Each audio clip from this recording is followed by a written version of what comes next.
So, digital painting.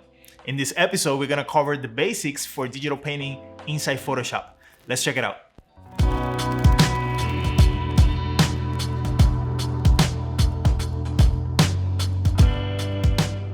Okay, so here we are in Photoshop.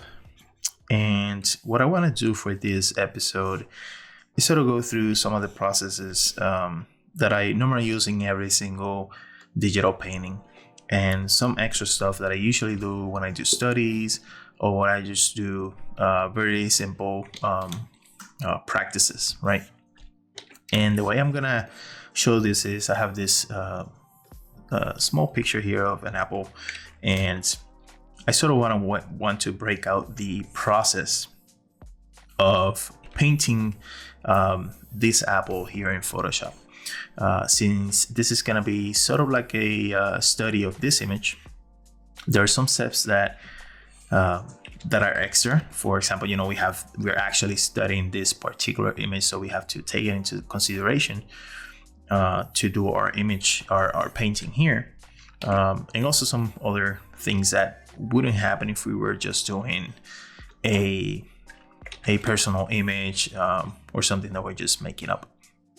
But this is going to be sort of like a study, and I think this is a great way to start learning digital painting, is doing studies like this, so you can get comfortable with the software and the process and all that. Okay, so the first step is going to be the actual processing or study of this image that we have here, right? And what that means is that when I look at the image, I start taking mental notes of things that I need to consider for the image.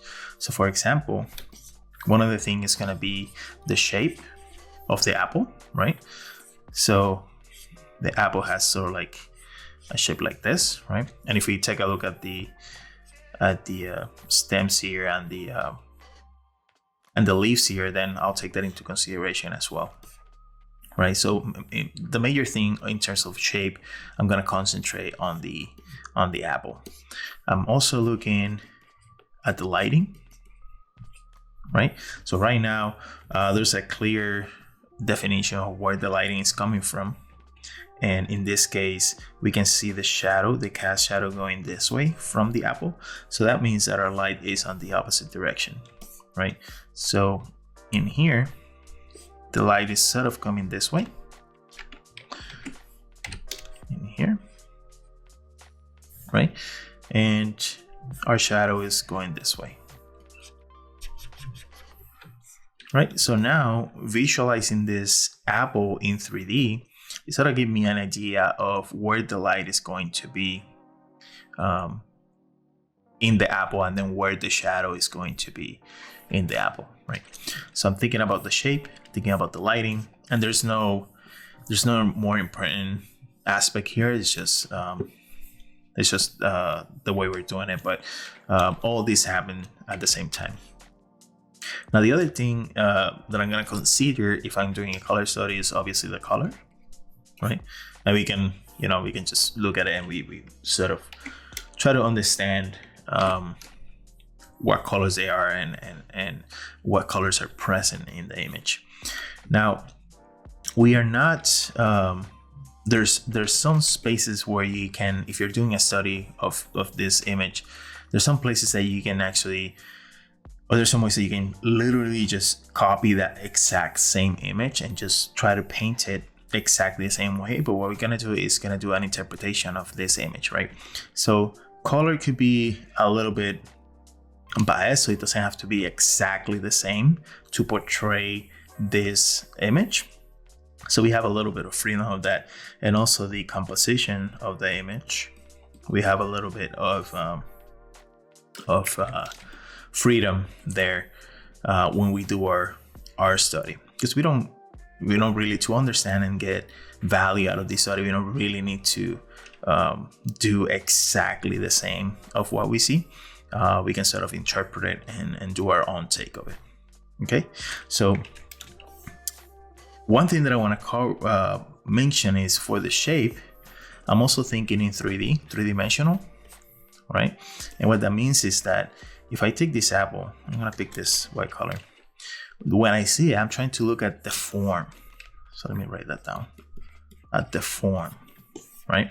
And what that means is that when I look at it, I'm gonna see that the apple sort of goes like this, and it comes up and into the camera, and here away from the camera.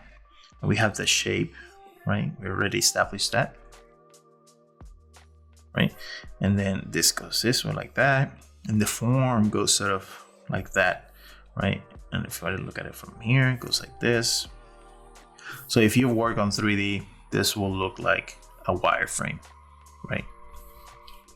And this is extremely important because this will help us understand what the form is, and it will also help us place the lighting correctly, right? You just have this thing here, right?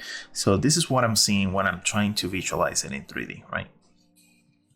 The form. And if we see behind it, it sort of goes like that, and like so, and so on and so forth, right? Well, we understand that. So this is behind, like that. So when I try to see it, I'm trying to visualize it in this way, right?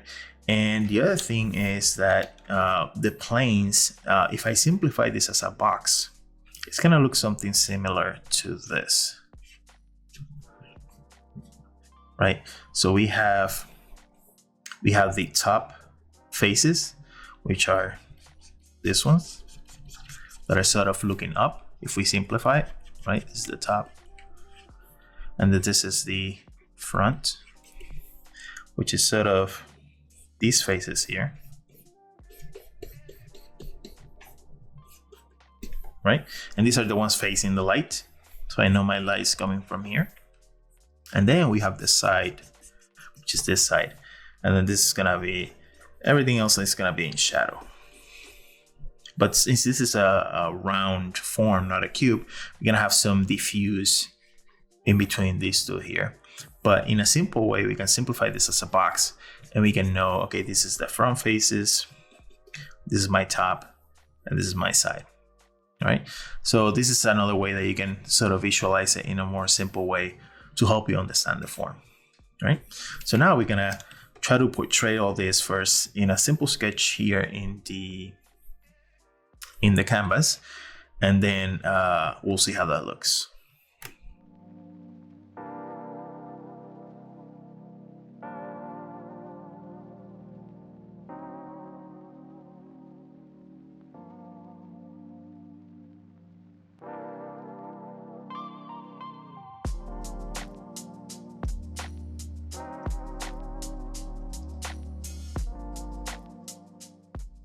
Okay, so now that we have a general sketch, and I don't want to worry too much about the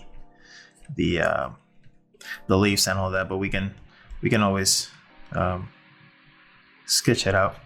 But now that we have sort of like an idea of what the shape is looking like, and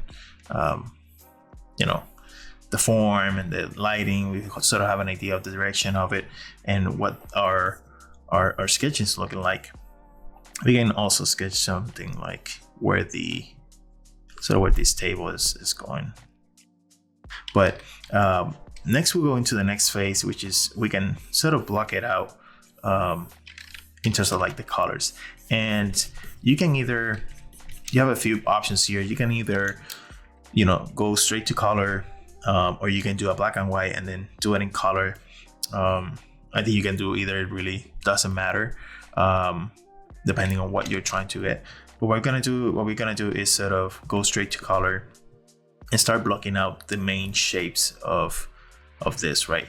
Another thing you could do if you really want to sort of do more of a clean drawing, you can bring this down, and then you layer, thinking this is like a character where you want to have like clean lines, you can come in and sort of clean that up.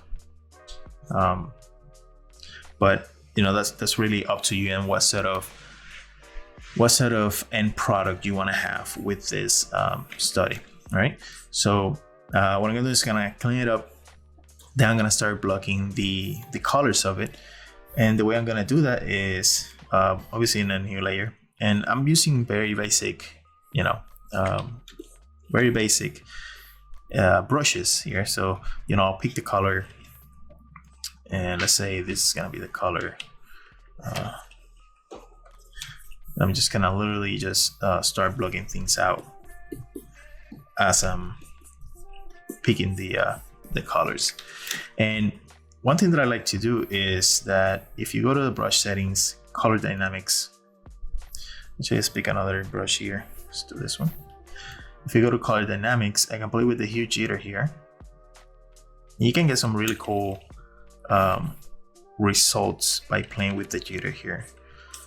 So let's just say this is my color here. But you can see that the brush stroke has, it's sort of like a jitter in the hue of the color there, right? It's not a complete flat color, right? And I'm gonna exaggerate this a bit so you can actually see it. But you can see how you get multiple colors in there. And it could get pretty crazy, but I think this is a good way to get that sort of hue difference with each stroke as you're painting your things, right? So I'm gonna clean this up, block it out with color, and we'll see how that looks.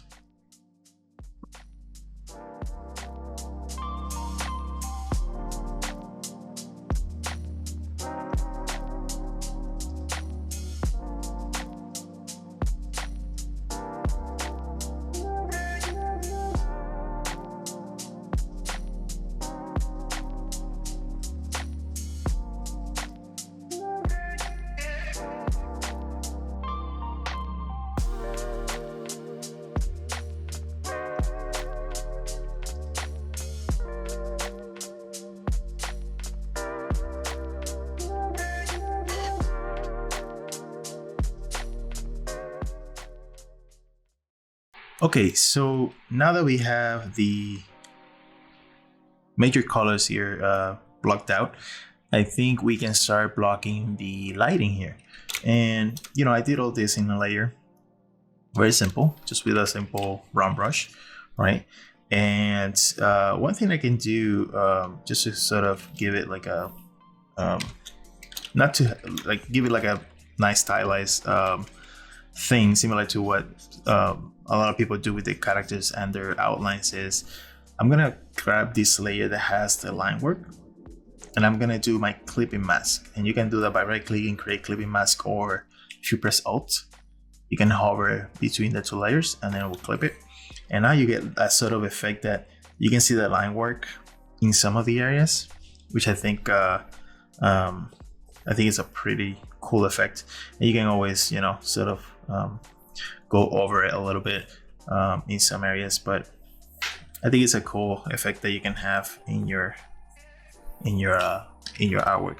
But I'm gonna do that, and I'm also gonna block the lighting here. And the way I'm gonna do that is let's clean up a little bit this silhouette here real quick. And what I'm gonna do is I'm gonna create a new layer. So I'll put that in. I'll put that underneath my line work. And let's do a very simple multiply. I'm gonna grab the same color that I use here, red. And of course, we're gonna paint over a lot of this, but I just wanna block out my major areas of light and shadow, right? So I know that my lighting is coming from here, right? So I'm gonna keep that in mind and then use that as my guide. So I'm gonna have some shadow here because these faces are facing the opposite direction, and maybe a little bit here. And of course, I'm gonna have everything here. These are facing down, so it's gonna have a little bit of shadow here. And I know that my form is going this direction. Let me do it on my way. going up towards the light and it starts going away from the light here like this. These faces are facing this direction like that. So these ones are facing the light, so they will be brighter. These ones are facing away, so they'll get darker, right? So let's do that.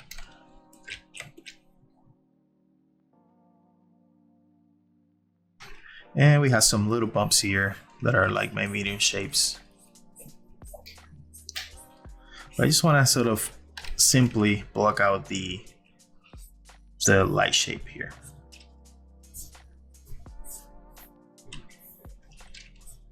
All right, so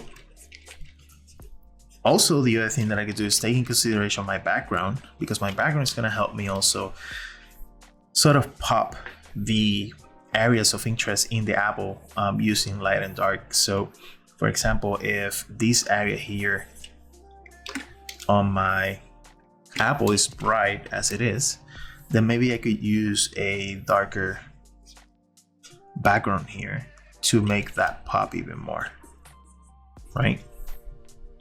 And this area is light or dark in here, so I can use a lighter tone here just to make that area pop a little bit less. But you can see how this makes a difference than this right here, how this area now pops even more. All right, so I'm gonna paint or block out my lighting and we'll see how that looks.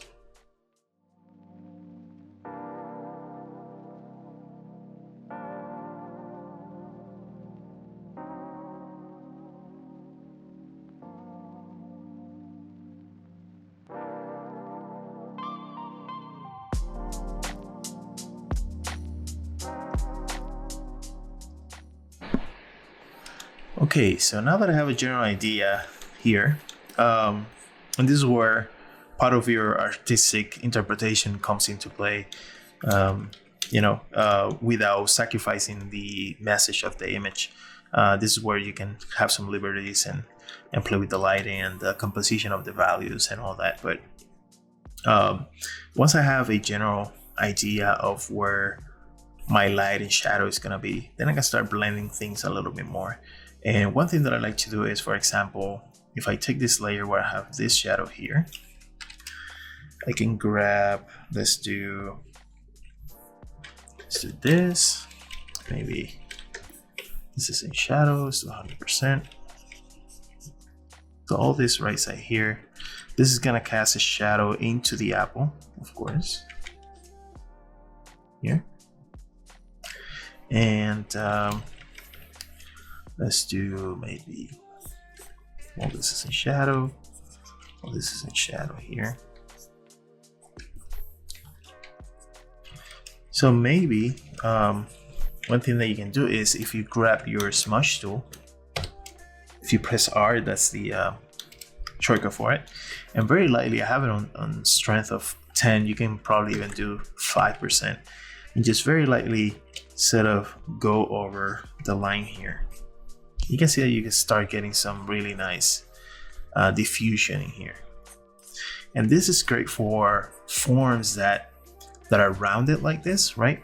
But also, as you can see here, that I'm only doing in center areas because I want to keep some of these hard edges that happen in cast shadows, and some of these hard edges that happen in very sharp turns of the form, right? So some of these areas I want it to be soft, but you can see already that this is looking a lot more smoother. And of course, you can come back here and do a little bit more work.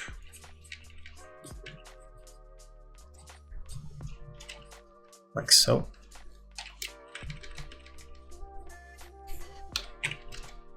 I'm going back and forth in between my brush, my smudge tool, and going and refining things, right? So I can go around and keep working this. I'm gonna define the forms a little bit more with this technique, and we'll see how that looks.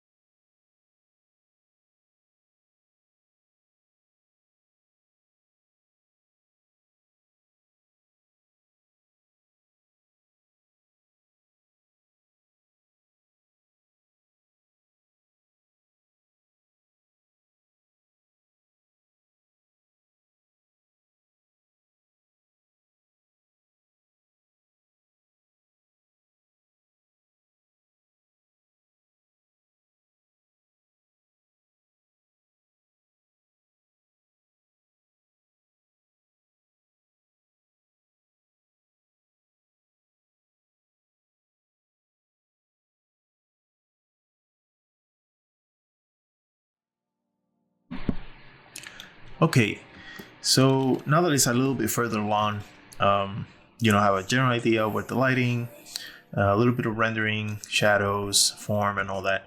Now I can start just to really, you know, time thing everything down instead of pretty much do all the final details.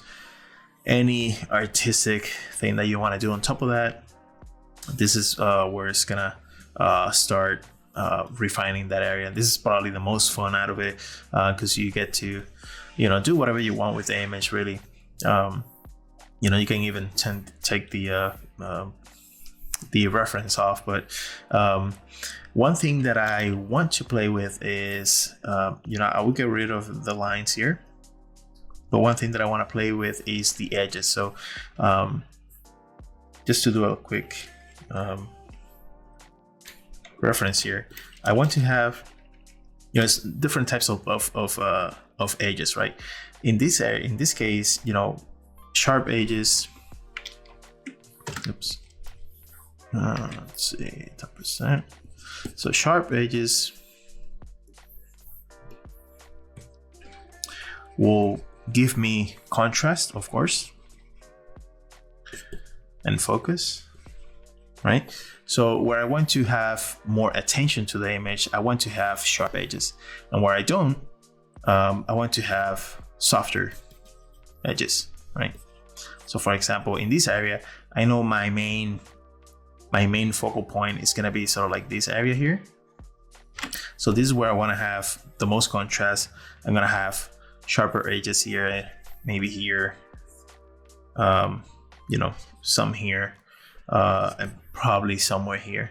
But soft edges, you know, I'm gonna have in areas where it doesn't really matter much. I'm actually just sort of lose that apple edge here towards the background here, so it's not a sharper edge. But I'm gonna play with that to bring more character to the actual image. But I'll keep that in mind as I work out. And then besides that, just put any flavor that you would like and do any final touches. All right, so let's check that out.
All right, so here we are at the end of this painting. Again, this is one of those things where you can take this as far as you want. You know, these are supposed to be fun, but still, you know, learn as you work it.